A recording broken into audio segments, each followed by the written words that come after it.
Good morning, children. In yesterday's class, you learned about the organisms, how they are going to reproduce.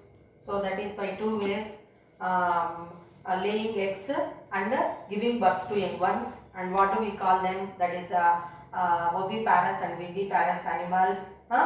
Then today we are going to discuss about the reproduction in animals. Reproduction in animals. Mode of reproduction.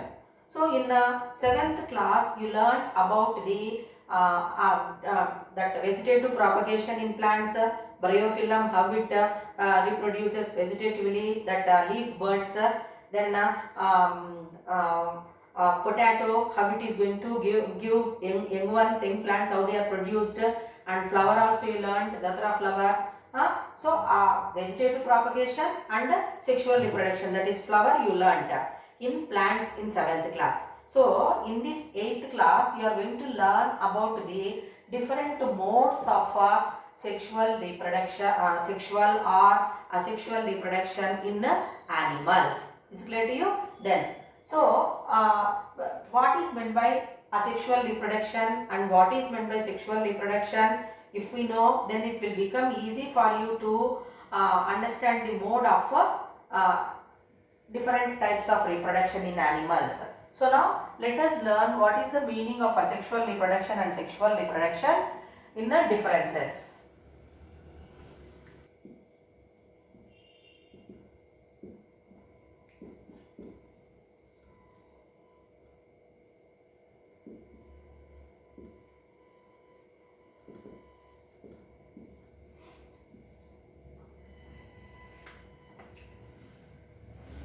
Asexual reproduction and sexual reproduction. So what is the meaning of asexual reproduction? Here in the asexual reproduction there is no formation of gametes. No formation of gametes. Whereas in sexual reproduction we observe the formation of.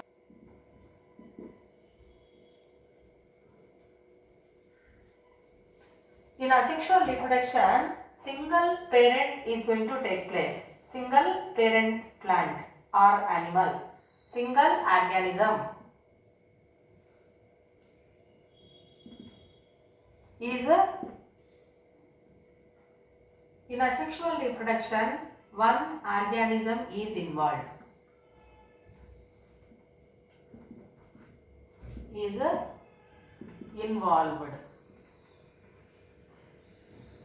Whereas in sexual reproduction, two organisms are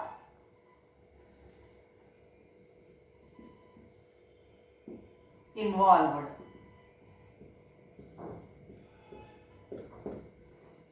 So only one organism is involved here, so there is no formation of gametes. No formation of gametes. Here formation of gametes. Two different organisms are involved, so formation of gametes we observe here in the sexual reproduction.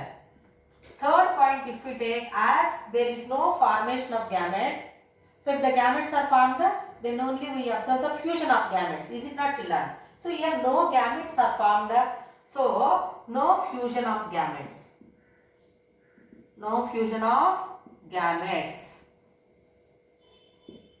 So here formation of gametes we are going to observe. So here fusion of gametes is observed. Fusion of gametes is observed. Fusion of gametes means what? Fertilization. Fusion of male gamete with female gamete is called fertilization. In asexual reproduction there is no fertilization. Whereas in sexual reproduction, as the male gamete is going to fuse with the female gamete, so that one we call it as a fertilization. We are going to observe in the sexual reproduction. Then,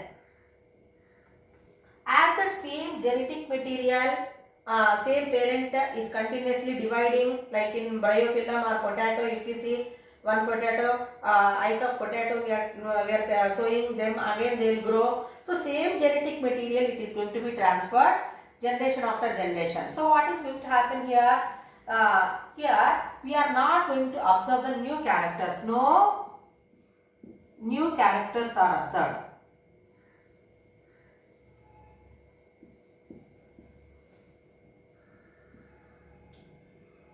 No new characters are seen. Is it clear to you? Means what? We are not going to observe any new characters. Why? Because same genetic material is going to be transferred. Whereas here, fusion of gametes is going to be happening. Characters from one parent and characters from another parent, where they are going to fertilization is observed. So, new characters are seen. New characters are observed.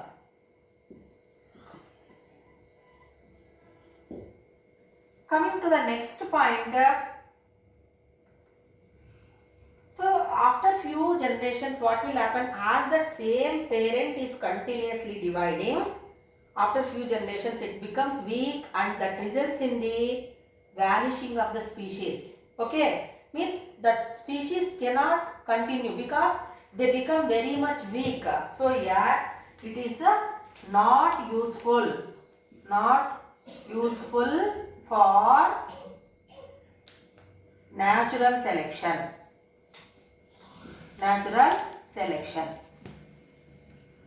So this natural selection is a theory given by Charles Darwin. Okay, so as that same genetic material it is transferred after few generations, it is not seen, the species is not able to continue. So nature cannot select the species. That is given by Charles Darwin in natural selection. Here that recombination of new characters is going to happen as fertilization is taking place among two organisms. So it is useful for natural selection.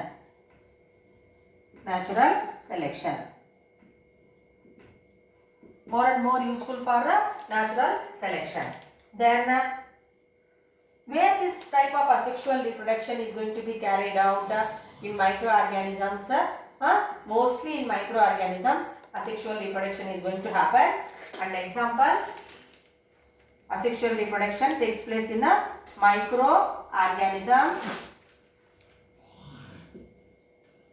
whereas vegetative propagation is going to be happening in plants, whereas sexual reproduction is going to be seen in plants and animals.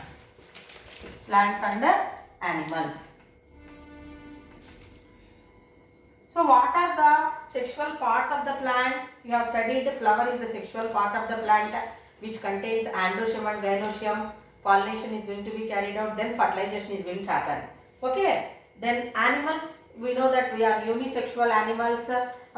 All insects you can take, or birds you can take, or any reptiles you can take, or mammals you can take, unisexual. Okay, male and female, so we can identify them. So in plants and animals, the sexual reproduction is going to be carried out. So these are the differences between asexual and sexual reproduction.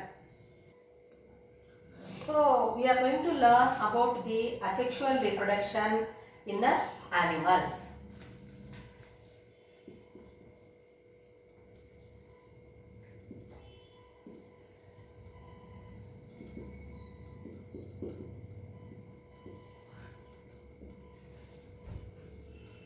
Asexual reproduction in animals. So how it is going to be carried out? Which animals? Just now I gave the differences between asexual and sexual reproduction. So in asexual reproduction is going to be carried out in microorganisms, I said. So you may get doubt, teacher, we cannot see them. Are they going to exist or are they going to continue? Means obviously it is yes only. So how we can learn about them? Means with the help of microscope, if we observe the slides of the process of asexual reproduction, how it is going to be carried out, then we can know. Is it clear to children? We can learn. So in this class we are going to learn asexual reproduction which is happening in amoeba, then hydra, Is it clear to you? So what are the different types of asexual reproduction? All that we are going to discuss in this class. So this asexual reproduction, which is types, if we see, budding, binary fission,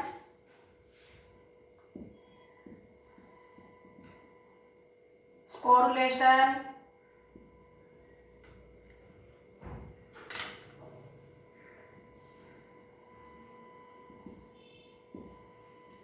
regeneration.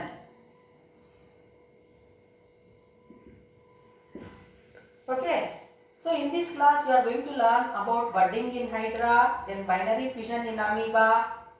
We are going to discuss, and this sporulation and regeneration you are going to learn in higher classes. So now let us learn budding in hydra, how it is going to be happening.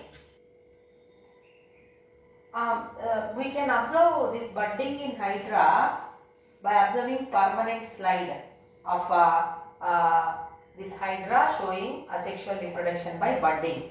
So you know that hydra is a microscopic organism. Microscopic organism. It lives in water. It lives in water and it can be seen only with the help of microscope. Okay. So now hydra, it will be like this, and the finger-like structures what I am drawing, they are called tentacles. Tentacles, and this is body cavity. Body cavity. It lives in water. It is magnified. Okay, using electron microscope. So how this budding process is happening in hydra means, as time comes for this parent cell, parent hydra, to increase its number. So in any part of this hydra, especially on the body cavity, a soft zone is going to develop, children. Okay, soft zone bulges and the genetic material is transferred to it, and the bud grows in size. The bud grows in size and it is going to develop all the parts. How they are seen as a parent.